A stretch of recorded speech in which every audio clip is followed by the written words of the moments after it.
Is New World's first paid expansion good enough? Now, I'm not going to be talking about quality because obviously we haven't played it. I'm more talking about substance. This is an expansion to a game that sold upwards of 15 million copies, being made by a AAA studio, Amazon Game Studios. So is it good enough? Does it deliver enough based on that? And it might answer if you should buy it, if you should play it. But first, I just want to give you my thoughts and feelings and my sort of initial reaction, although it's actually been a couple of days now. Now, first, let's talk about that cinematic. It's absolutely beautiful, it's incredible. I could throw a lot of superlatives at you and at it because quite frankly, it's stunning. I do get a bit of a vibe of the original WoW trailer. I think like the sort of sun setting, the fact that there's Tauren-like creatures in it. Yeah, I get a lot of like original WoW cinematic vibes, and you know what? I'm absolutely living for it. It's very nice. Now we know why we don't see them more often, that's simply because of cost, but having seen this one, I'm like, I really wish that when you finish the story or something like that, you got a banger of a cinematic like this.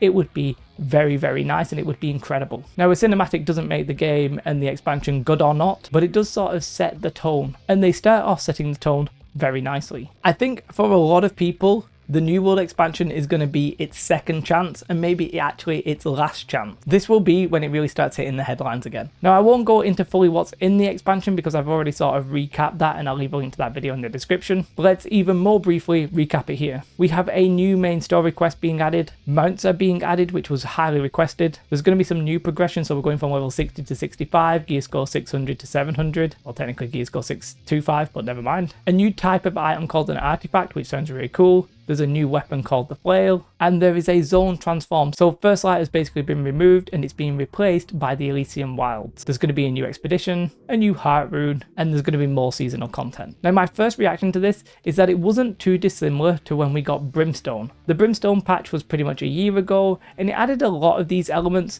minus obviously mounts and a couple of other things, but it had like a new weapon. It expanded the story a little bit. Technically, we got a new kind of progression a little bit with heart runes being introduced. And instead of having a zone transformed, we literally had a new zone and we had a new expedition. So there's a lot of actual similarities with it, but I think we can tell that the systems being introduced in the expansion are a lot more detailed and a lot more expansive, I guess. The mount system, for example, seems really in depth. Mounts are going to be able to be leveled up themselves. You're going to be able to tame them. There's races.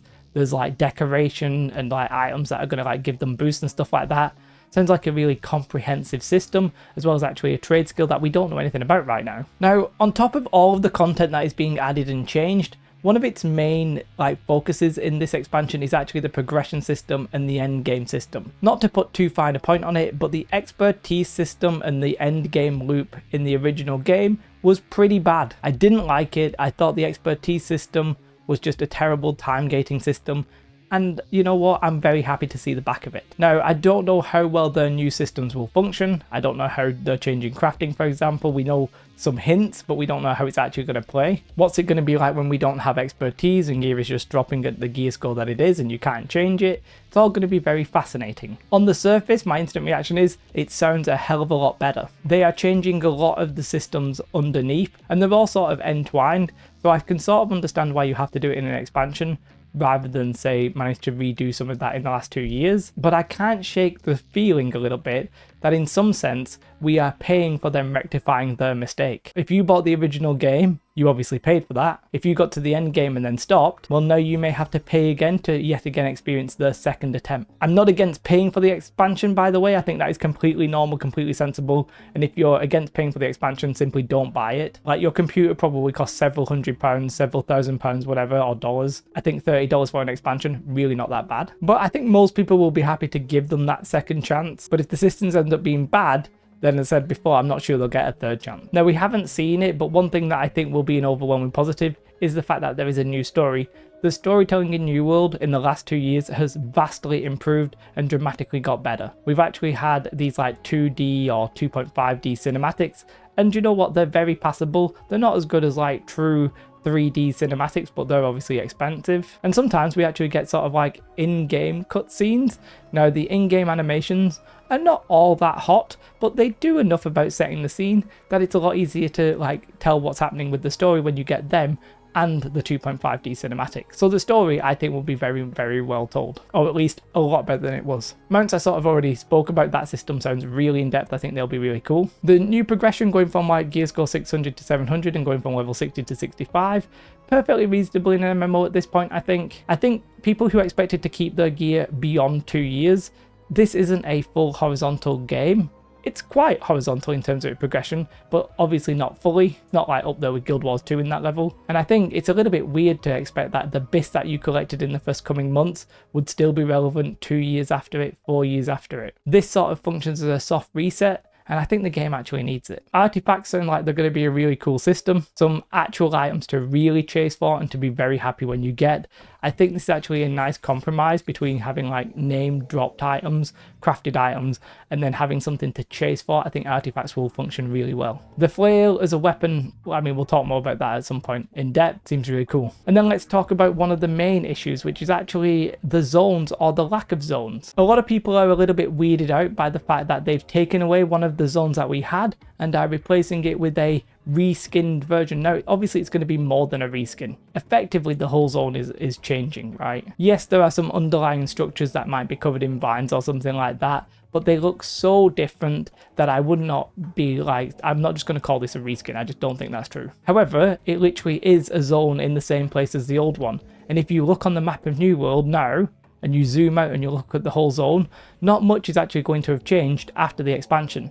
You'll be able to capture Eden Grove and you'll actually see First Light or the Elysian Wilds, but that'll be it. And for an expansion, I think that feels a little bit weird. Now, I was personally predicting more than one zone. I did predict the level increase, but let's not talk about that. But the reason I thought there would be more than one zone is simply because if you are going to give us a level increase, it would make sense. You probably want to like spread out your player base. You want to indicate that this is actually worth the value over something like the Brimstone free patch. You want to indicate that this is the big one. So for me, it made sense to get the Elysian Wilds and at least one other zone. Actually, I think we should have got 2. I think 3 zones would have been like the perfect amount. Now, it would have been a lot of work, but, you know, as I said, this game sold 15+ million copies and is made by a AAA studio. So I'm a little bit sad about one zone. I'm not salty about it yet. We don't know how big it is. We don't know too much about it. We do know that there's some like added verticality, so some extra space in a way. But one of the devs earlier before the game even came out said that they would add mounts when the map had been expanded. And sure, they expanded the map with Brimstone a year ago, but if you're going to add mounts, it sort of feels like you should expand the map at the same time to me. I'm a little bit sad about that one. It's a little bit like bittersweet in a way. I understand that we're only getting one zone and I'm sort of on board with it. I'm okay with it as long as it's good and as long as it feels good. But it's a little bit weird to put it on your box that you've just reworked a zone. I don't think I would have had that as a selling point. They could have reworked it for the Brimstone and gave it to us for free and then put Brimstone in the expansion. I think that would feel better. But okay, that's one sort of like pet peeve. While I'm on pet peeves, let's talk about PvP content.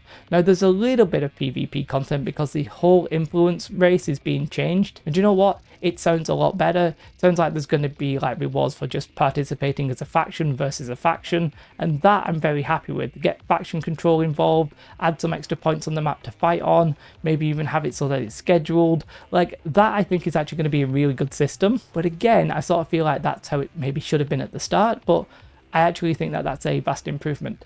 However, it sort of looks right now that there's not much PvP content in the expansion because they actually put the PvP influence bit in the Season 3 content rather than the expansion content. There's basically no new Outpost Rush map. There's no sort of like Cyrodiil or Realm versus Realm area or anything like that, which by the way would be absolutely incredible. There's not much PvP content on the surface. Now I'm a PvXer. I actually like both. I'm not like going to sweat it too much, but I think the PvPers probably should have been given a little bit of a bone here. Now there might be something like PvP islands in the Elysian Wilds. We don't know yet. We've not been told.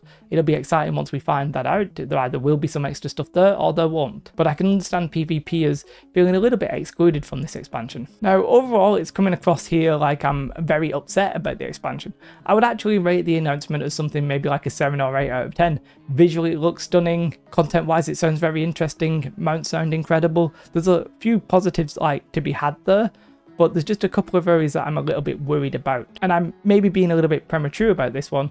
I am a little bit worried about the end game. Now, I suspect what's going to happen, all the previous expeditions and maybe even some areas might get scaled up, because just having one level 65 area sounds absolutely insane to me. So I can't imagine that being the case. We are getting one expedition with this expansion, but do you know what I would have really loved to have seen? New World's first proper raid. Now we had the Worm. The Worm is literally, well, I think they call it an elite trial. Basically it's just one boss. But it was actually a really super fun addition, and it's sort of a shame we're not getting anything like that in the expansion. I'd love to see one of the villains end up being the end boss of a raid. Now I suspect it might come in season 4 or 5, but that could be 3 or 6 months away. Obviously we don't have the roadmap yet, so we don't really know. I'm sort of suspecting Artemis, she'll probably be the last boss of the first real raid. And when I say real raid, I think they'll probably end up calling them elite expeditions. If we have a trial, an elite trial, and we have an expedition, then we may have a expedition and an elite expedition. And that would make sense. It'd be a 20-man, full, proper raid, multiple bosses, multiple trash mobs, all that kind of good stuff. Sounds good. But for now, the end game sort of feels like it's going to be very similar to what we have already. Sounds like it's going to be running Mutations PvE and doing Outpost Russian Arena. Unless there's something else in the Elysian Wilds that really adds to that loop beyond the PvP influence, I'm not sure where we're going with the end game. I'm going to give them the benefit of the doubt. I'm going to wait and see, but it's just a concern on my radar, if that makes sense. As I said, I don't want to come across super negative here. A lot of the stuff that I've seen, it looks really, really nice. I really like the look of mounts. I really like the cinematic. I actually really like the Elysian Wilds visually. I think it's stunning as well. The flare looks cool. I'm interested in the extra progression, like going from like level 60 to 65. Yeah, I'm very optimistic about a lot of it. I just don't think it's truly exceptional. I want it to be absolutely blown away. Instead of a rating of like 7 or 8 out of 10, I wanted it to be like a 10 out of 10. Obviously, who doesn't? Again, I'm not talking about quality because we haven't played it, but the announcement itself isn't a 10. It's at best to me like an 8. A 10 would have been like 2 new zones and maybe like a raid and PvP content. That would really be game changing, and that would be amazing. Now the roadmap may have that on, and you know what? I actually think it needs to have it on. If the game really wants to push on and grow a level, then it needs to have some of that on the roadmap. I would like to see the roadmap before the expansion comes out, but I'm not sure they're going to do that. But Amazon, if you've got the guts, do it. Show us what you got. So I'm tentatively optimistic. I think the game has a lot of potential, but we're still saying that. I think the systems that they're changing, I think are going to be good, and I think they are actually going to be worth paying. I'm hoping that now that they've fixed those systems, a lot of the efforts are going to be on just bringing us actual content, real proper multiple boss raids, more PvP theme parks like Outpost Rush, more even hotspot PvP, more systems like mounts. Yeah, there's a lot of cool stuff that they could do. Let's hope they do. So I don't want to come across negative, but obviously the negative is just easier to talk about. It's hard to talk about something positive when we haven't seen it. And to be fair, some of my negativity, if you will, may actually be addressed. And if it is, I'll be the first one to come on and tell you about it. Well, I might not be the first. Juiceoff might beat me. He's a legend. Let me know your thoughts. Do you agree with what I've said? Do you disagree? Are you going to be picking it up? Let me know in the comments below. If you want to support the channel, then you can become a Patreon. There is a link in the description. Or if you want to watch me on the PTR or in live or just in general to come and like tell me I'm wrong, tell me I'm right, then hit me up over on Twitch. Have a most beautiful day. Like and subscribe. Goodbye.